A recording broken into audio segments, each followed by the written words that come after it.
घेतलेत का? सारथीचे पैसे घेतलेत का? महाज्योतीचे पैसे घेतलेत का? सामाजिक न्याय विभागाचा निधी घेतलाय का?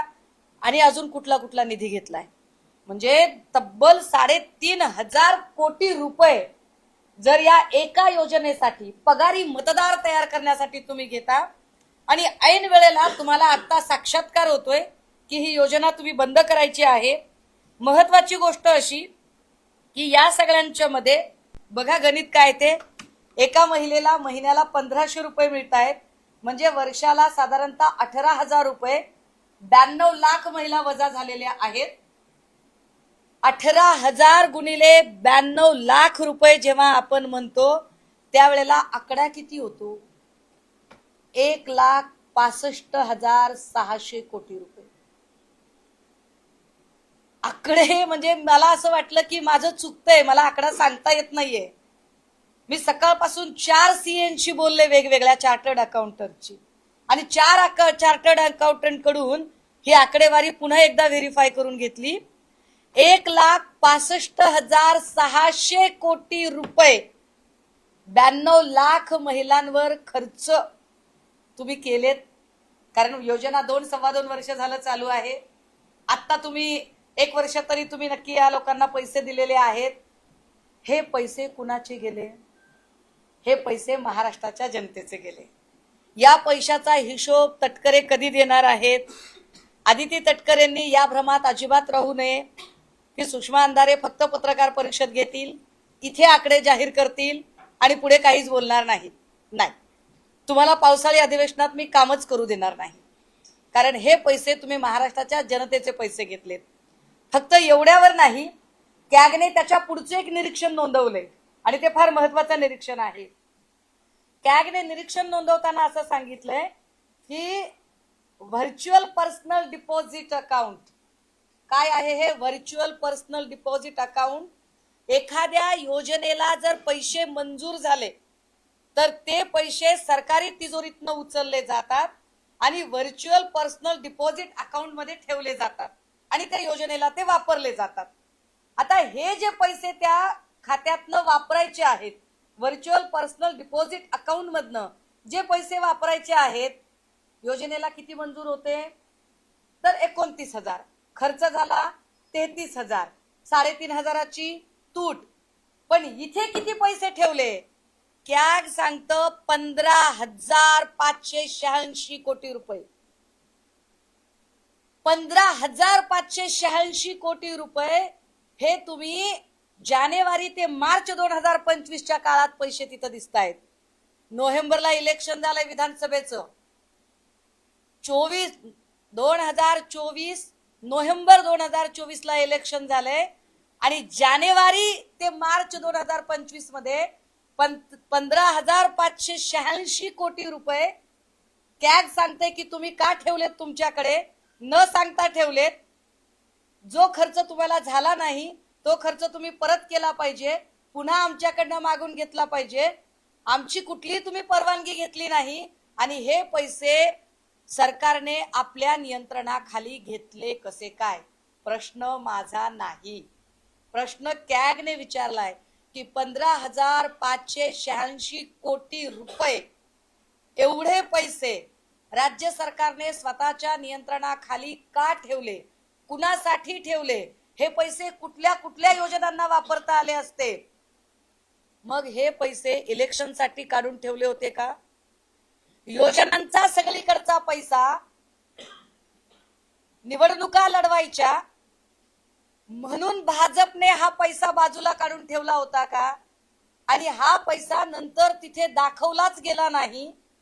कॅग सांगतंय की ही अनियमितता आहे, हे तत्वाच्या विरोधात आहे, हे आर्थिक अनियमन आहे आणि हे आर्थिक अनियमन याला जबाबदार कोण? तर राज्य सरकार आहे. कॅगने राज्य सरकारला याबद्दलचं स्पष्टीकरण मागितलं. आता दादा हो, मला याची कल्पना आहे की आकडेवारी असल्यामुळे याच्यात रंजकता नाहीये, याच्यात स्टोरी टेलिंग नाहीये, हे थोडं कंटाळवाणं आहे, हे थोडं जरा अरसिकतेकडे जाणारं आहे, हे मला सगळं कळतंय. पण माझी अडचण अशी आहे की चटपटीत बातम्यांच्या रतिबामध्ये महत्वाची गोष्ट मागे टाकली जाते. विकासाच्या नावाखाली फक्त मोठ्या बिल्डिंग, चकचकीत रस्ते, मोठमोठे एअरपोर्ट आणि बस स्टँड दाखवले जात आहेत, पण ज्या पायाभूत सुविधा आहेत त्या तशाच राहिल्यात. ज्या आदिती तटकरेंनी 3,500 कोटी रुपये खर्च केलेत अतिरिक्तपणे, त्याच आदिती तटकरेंच्या महिला बालकल्याण विभागातल्या ज्या इतर योजना आहेत, मग पोषण आहाराची योजना असेल, गर्भार माता सुरक्षितते संदर्भातली योजना असेल, बालकांच्या कुपोषणाच्या संदर्भातली योजना असेल, किंवा इथे बाळांत स्त्रियांच्या साठीची त्यांच्या सुरक्षिततेची, गरोदर माता आणि प्रसूतीनंतरच्या ज्या वेगवेगळ्या योजना आहेत, या सगळ्या योजनांचा जो पायाभूत निधी आहे तो निधी मात्र तिथे न देता तो भलत्याच ठिकाणी वळवला गेला, ज्याचा परिणाम इथे एखादी महिला जर ती गरोदर असेल आणि तिला जर व्यवस्थित, आदिवासी महिलेला जर हॉस्पिटलला जायचं असेल तर रोड नाही, ही पायाभूत सुविधा, तिला ॲम्ब्युलन्स नाही, पायाभूत सुविधा नाही, त्यांच्या एरियामध्ये डॉक्टर थांबत नाही, पायाभूत सुविधा नाही, प्राथमिक उपचार केंद्र PHC नाही, पायाभूत सुविधा नाही.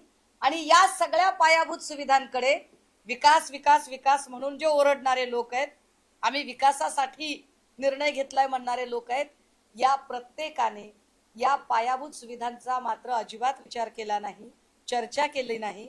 महाराष्ट्राच्या जनतेला ती चर्चा करू दिली नाही. महाराष्ट्राच्या जनतेला अमक्याचं कितवं लग्न आणि तमक्याची सोयरी कोणासोबत जुळली याच्यामध्ये सगळ्यांनी गुरफटवून ठेवलं.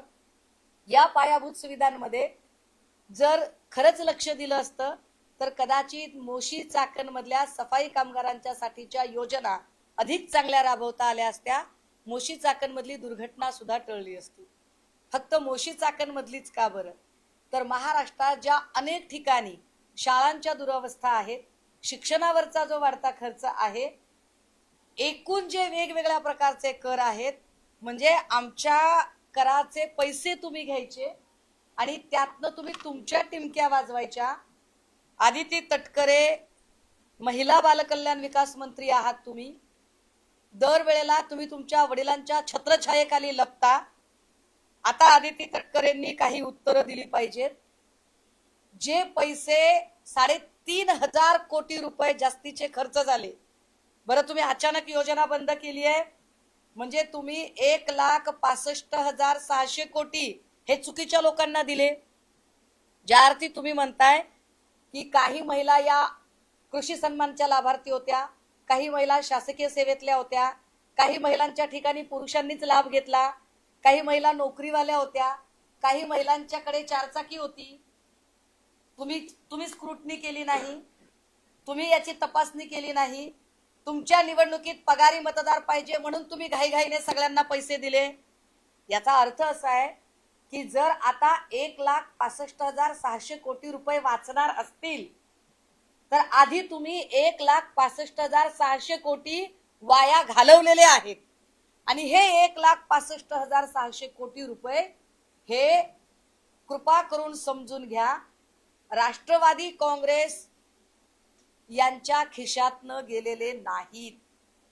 हे 1,65,600 कोटी रुपये हे एकनाथ शिंदेजी यांच्या खिशातनं गेलेले नाहीत. हे 1,65,600 कोटी रुपये देवेंद्र गंगाधर फडणवीस यांच्याही खिशातनं गेले नाहीत. मात्र या प्रत्येकांनी अशी काही बॅनरबाजी केली जसे काय यांनी यांच्या पर्सनल अकाउंट मधनं हे पैसे खर्च केले. हे 1,65,600 कोटी रुपये हे महाराष्ट्रातल्या जनतेच्या खिशातनं गेले. यातला 3,500 कोटी जे तुम्ही अतिरिक्त तुमच्या निवडणुका जिंकण्यासाठी खर्च केलेला आहे, तो महाराष्ट्रातल्या अनेक विद्यार्थ्यांच्या आणि सामाजिक न्याय विभागाच्या लोकांच्या वेगवेगळ्या योजनांमधले पैसे गेलेत, जे बार्टी, सारथी, महाज्योती, स्कॉलरशिप आणि वेगवेगळ्या योजना. विशेष की असे पैसे जाताना त्या खात्याचे मंत्री मूग गिळून गप्प राहिले, ते आपल्या खात्याबद्दल काही बोलले नाही. म्हणजे आपण सगळे महायुतीतले भाऊ भाऊ आणि सगळे मिळून लुटून खाऊ, या न्यायाने यांनी लुटून खायचं ठरवलं.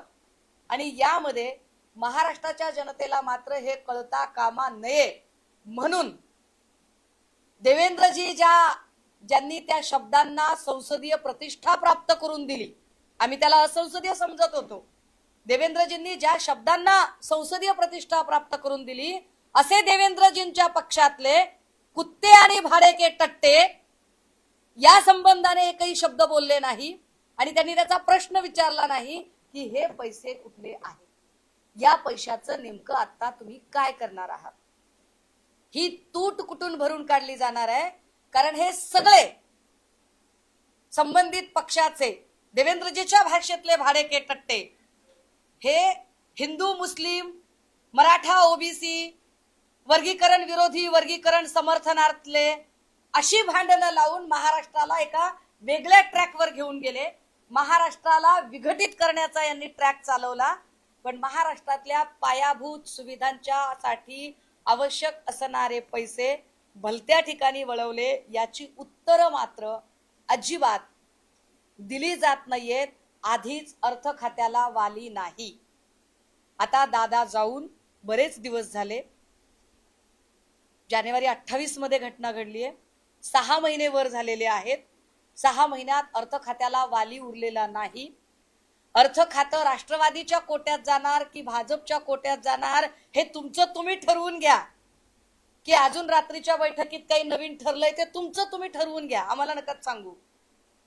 पण या अर्थ खात्यावर नियंत्रण नसल्यामुळे ह्या पैशांचा नेमका हिशोब मागायचा कुणाकडे, आदिती तटकरे उत्तर तुम्ही द्यायची. कारण पैसे तुमच्या खात्यातनं जास्त गेलेत, भलेही अर्थ खातं तुमच्याकडे नसलं तरी, तुम्हाला हिशोब येत नसेल तर. कारण तुम्ही मंत्री फक्त वडिलांच्या प्रिव्हिलेजमुळे झालात. तुम्हाला हिशोब येत नसेल तर सुनील तटकरे यांना हिशोब विचारा आणि 3,500 कोटीची तूट कुठून आणि कशी ती एकदा आम्हाला समजावून सांगा, म्हणजे मग आम्हाला त्यावर बोलता येईल. जी 600 कोटी दुसरा 3,500 तूट एक तुम्ही सांगताय. हा, दोन मुख्य प्रश्न असे आहेत की हे आकडे जे तुम्ही सांगताय ते महाराष्ट्राला पुन्हा एकदा आकड्यांचं तूट कशी झाली, सरकारच्या तिजोरीतून किती पैसे वाटले गेले, आणि दुसरं आता जी लाडकी बहीण योजना आहे ती पूर्णपणे बंद आहे असं आम्ही समजायचं. नाही, योजना बंद आहे का ते त्यांनी सांगावं, कारण इलेक्शन संपलेलं आहे. मी आकडे पुन्हा एकदा सांगते. लाडकी बहीण योजनेसाठी मंजूर जो आकडा होता तो 29,693 कोटीचा होता. म्हणजे राज्य सरकारने मंजूर केलेली अमाऊंट, म्हणजे जेवढी की काढून ठेवली जाते त्या योजनेला. आणि प्रत्यक्ष खर्च किती झाली तर 33,257 कोटी. जेवढे वाटले गेले, यस, म्हणजे जास्तीचेच वाटले गेले. म्हणजे अतिरिक्त पैसे किती वाटले गेले तर 3,541 कोटी. माझा प्रश्न हा आहे, हे 3,541 कोटी कुठून खर्च केलेत, कुणाची तोंड मारली, कुणाच्या तोंडचा घास तुम्ही पळवलेला आहे. कारण कुठल्या तरी योजनेचे पैसे हे वळवलेले आहेत. हे बार्टीचे वळवलेत, हे सारथीचे वळवलेत, हे महाज्योतीचे वळवलेत, हे सामाजिक न्याय विभागाचे वळवलेत, की हे महिला बाल विकासच्या ज्या वेगवेगळ्या योजना आहेत, ज्या पायाभूत सुविधा देणाऱ्या आहेत, त्याचे पैसे वळवलेत. याची उत्तरं आदिती तटकरेंनी द्यायला पाहिजेत. आणि ही मनमानी करायचा अधिकार मंत्री म्हणून आदिती तटकरेंना आहे का, सरकार म्हणून तुम्हाला हा अधिकार आहे का, की जे हक्काचे पैसे गर्भार मातेच्या किंवा कुपोषणाच्या संदर्भाने, प्रसूती योजनेच्या संदर्भाने, सुरक्षिततेच्या संदर्भाने, पायाभूत सुविधांच्या संदर्भाने असणारे पैसे खर्चण्याचा अधिकार हा तुम्हाला कसा असू शकतो, हा आमचा सरळ साधा प्रश्न आहे. हा, ते सांगते. आता 3,541 कोटी रुपये हे अतिरिक्तचे खर्च झाले.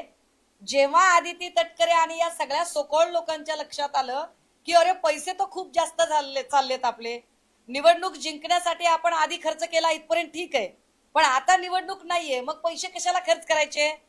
मग त्यांनी वेगवेगळे निकष दाखवत टप्प्याटप्प्याने बहिणींच्या योजनेमध्ये कपात केली. काल लाडक्या होत्या, आज त्या दोडक्या झाल्या. किती तर अचानक लाडक्या बहिणी 92 लाख कमी झाल्या. ह्या 92 लाख लोकांवर जे पैसे खर्च झाले ते किती खर्च झाले तर 1,65,600 कोटी. कुणाच्या खिशातनं दिले? तुमच्या चुकीनं पैसे गेले? तुम्ही घाईघाईनं पैसे दिले? म्हणजे समजा आपण असं गृहीत धरायचं का की 1 कोटींना पैसे वाटण्यात गेले, त्यापैकी 92 लाख आता वगळले, पण देताना तर 1,65,000 कोटी दिले ना तुम्ही आतापर्यंत? 2.5 कोटी 1,65,600 कोटी रुपये तुम्ही जास्तीचे वाटले. आता या पैशाचं काय करायचं? निकष न बसताना वाटले. न बसताना मग निकष तपासण्याची जबाबदारी कोणाची होती? ज्यांनी योजना आणली त्यांची. ही जबाबदारी कुणाची? ज्यांनी बॅनर लावले त्यांची. ही जबाबदारी कुणाची? ज्यांनी लाडक्या बहिणीच्या राख्या बांधून घेतल्या त्यांची.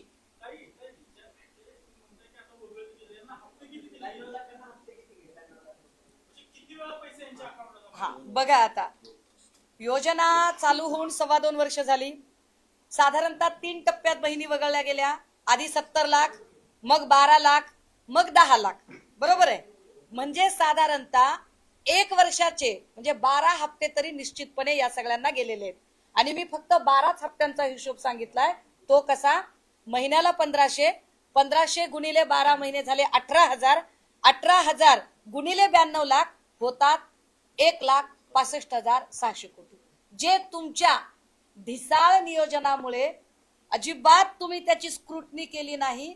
फक्त इलेक्शनसाठी घाईघाईने तुम्हाला पगारी मतदार म्हणजे एका अर्थाने तुम्ही अधिकृतपणे मतदारांना पैसे वाटलेत हे. आणि आता इलेक्शन संपल्यावर तुम्ही म्हणता योजना बंद. योजना बंद नाही, तुमच्यावर आता भुर्दंड पडला. हे पैसे तुमच्याकडे देता येत नाहीत म्हणून तुम्ही हे सगळं केलं.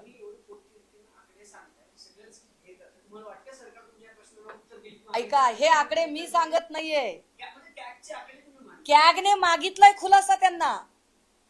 पण मला का पत्रकार परिषद घ्यावी लागली जर कॅगने सांगितलंय तर ती यासाठी, कारण देवेंद्रजींच्या भाषेतले जे भाडेके टट्टे वगैरे जे लोक असतात त्यांनी आता प्रतिष्ठा प्राप्त करून दिली या शब्दाला 2 वेळा उच्चारून, है की नाही? त्यामुळे मला आता हा शब्द उच्चारायला अडचणच नाही. तर त्यांच्या भाषेतले जे त्यांचे भाडेचे टट्टे आहेत ते सगळे हिंदू, मुस्लिम, ओबीसी, मराठा, शेड्यूल कास्टचं आरक्षण, उपवर्गीकरण विरोधी, उपवर्गीकरण समर्थनार, अशी जी भांडणं त्यांनी लावली जाती जातीमध्ये, धर्माधर्मामध्ये, त्यामध्ये हा विषय कुठेतरी मागे पडला, जो महत्वाचा आहे, जो महाराष्ट्रातल्या प्रत्येक माणसाच्या पायाभूत सुविधेशी संबंधित आहे. त्यामुळे या प्रश्नावर चर्चा महाराष्ट्रात घडून येणं गरजेचं आहे. हा प्रश्न तुमच्या माझ्या प्रत्येकाच्या, कारण पैसे कुठून गेलेत? रोड टॅक्स, टोल टॅक्स, मोबाईलचं रिचार्ज, टीव्हीचं रिचार्ज, सगळ्या प्रकारची महागाई, पेट्रोलची महागाई, डिझेलची महागाई, त्याच्यात पैसे आम्ही दिलेले. आमचे पैसे गेलेत 1,65,600 कोटी. त्यामुळे त्याचा हिशोब विचारला पाहिजे आणि आम्ही तो विचारणार. 5 मिनिटं दादा. हा बोला. हो, पुण्यातही होणार आहे. त्याचं नियोजन चालू आहे. शहर प्रमुख आपल्याला त्याची अधिकृतपणे व्यवस्थित माहिती देतील.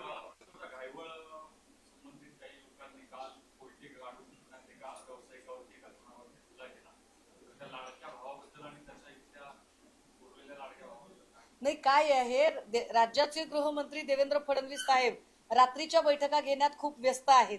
त्यामुळे कोयते गँगचं काय करायचं इकडे लक्ष द्यायला त्यांना वेळ नाही. 17 तारखेच्या शपथविधीपर्यंत त्यांची व्यस्तता आपण कृपया समजून घेऊया. त्यांना खूप धावपळ आहे, त्यांच्या मागे खूप काम आहे. प्रत्येकाचं स्ट्रेचर ठरवायचंय त्यांचं पॉलिटिकल, त्यात ते बिझी आहेत. नाही, 17 तारखेला काहीतरी शपथविधी अशा बातम्या येत आहेत केंद्रामधल्या. केंद्रीय मंत्रिमंडळाचा विस्तार आहे. आता शपथविधीत कुणाला लॉटरी लागते काय नाही ते आपल्या चाणक्यांना माहिती असेल.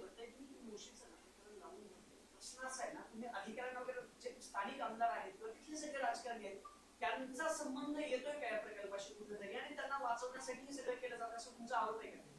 या सगळ्या प्रकरणामध्ये अर्थकारण इतकं गुंतलेलं आहे की जाधववाडी, कुदळवाडीमध्ये बंगले नेस्तनाबूत करण्यासाठी 100 जेसीबी लावले आणि या लोकांना काढण्यासाठी मात्र 2 जेसीबी फक्त काम करत होते.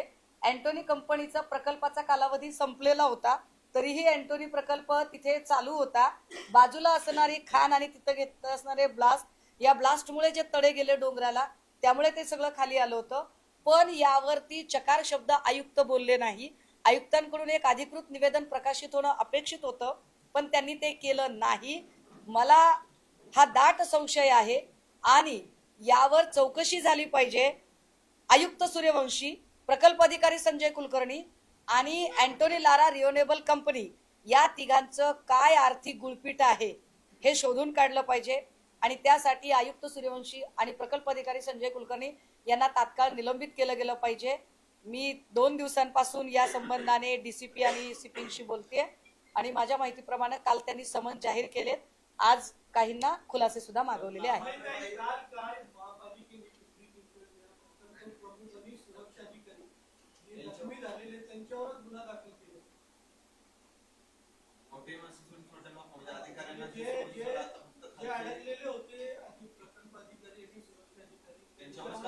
मी कालचं काय घडामोड घडली ती मी खरंच बघितलेली नाही. काल मी मुंबईला बैठकीमध्ये दिवसभर होते त्यामुळे मला कालचं माहित नाही. मी निश्चितपणे याची माहिती घेते आणि पुन्हा एकदा आपल्या सगळ्यांशी बोलते.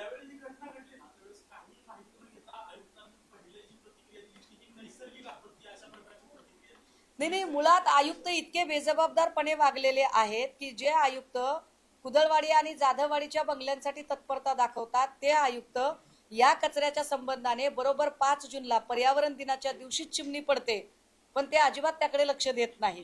तेव्हाच त्यांनी ते लक्ष देणं अपेक्षित होतं. एक. दुसरं, 80 एकरामध्ये डम्पिंग ग्राउंड आहे, त्यातला 50 एकरामध्ये डम्पिंग ग्राउंड पसरलेला आहे. हे जे बांधकाम होतं हे बांधकाम डम्पिंगलाच चिटकून जेव्हा होतंय त्यावेळेला प्रकल्प अधिकारी संजय कुलकर्णी ते थांबवणं गरजेचं होतं. तिसरं, असं बांधकाम करताना डम्पिंग आणि इमारत या दोन्हीमध्ये प्रोटेक्शन वॉल असणं गरजेचं होतं, ते झालं नाही. चौथं, आयुक्तांनी या संबंधाने अधिकृत निवेदन प्रसिद्ध करणं गरजेचं होतं. ऍक्च्युअल किती लोक इमारतीत आहेत, किती सुरक्षित बाहेर आले, किती जखमी आहेत, किती मृत झालेत, पण हा आकडा शेवटपर्यंत आयुक्तांनी सांगितला नाही. 6वं, अधिवेशन संपेपर्यंत म्हणजे शुक्रवारी संध्याकाळपर्यंत मृताचा आकडा बाहेर येणार नाही याचं सोयीस्कर मौन आयुक्तांनी बाळगलं. 7वं, कचऱ्यामध्ये माणसं मेली, कचऱ्यात, आणि त्याची बैठक आयुक्त आणि मुख्यमंत्री सयाजी सारख्या 5 स्टार हॉटेलमध्ये घेतात. हा विरोधाभास महाराष्ट्रातच घडू शकतो.